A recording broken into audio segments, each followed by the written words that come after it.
ఎదురు చూస్తున్న Sunday funday weekend వచ్చేసింది. ఇంక స్టేజ్ పైకి ఇవాళ ఎలిమినేషన్ అంటూ మణికంఠ పేరు కాకుండా సోనియా పేరు చెప్పి హౌస్లో అందరికీ ఒక్కసారిగా షాక్ ఇచ్చేశారు నాగార్జున గారు. ఇంక సోనియా స్టేజ్ పైకి అడుగు పెట్టాక ఒక్కొక్కరి కోసం మాట్లాడుతూ మొత్తానికి అందరూ అనుకుందే అయ్యింది.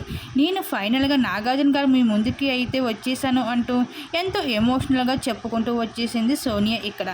ఇంకా హౌస్లో అందరి కోసం మాట్లాడుతూ నిఖిల్ మాత్రం సోనియా ఎలిమినేషన్పై ఏడవలేక మింగలాక అయితే ఎంతగానో కుమిలిపోతూ కనిపిస్తున్నాడు నిఖిల్. కానీ సోనియా మాత్రం నీ కోసం బయట ఎదురు చూస్తూ ఉంటానంటూ తను అయితే షాక్ మీద షాక్ ఇస్తూనే కనిపిస్తుంది.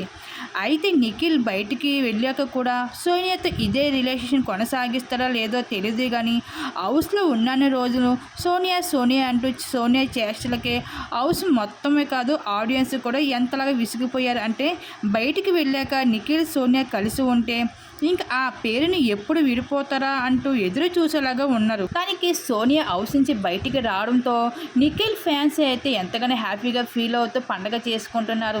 మరి దీని మీద మీరేమనుకుంటున్నారు? మీ అభిప్రాయాన్ని తప్పకుండా కామెంట్స్ షేర్ చేసుకోండి.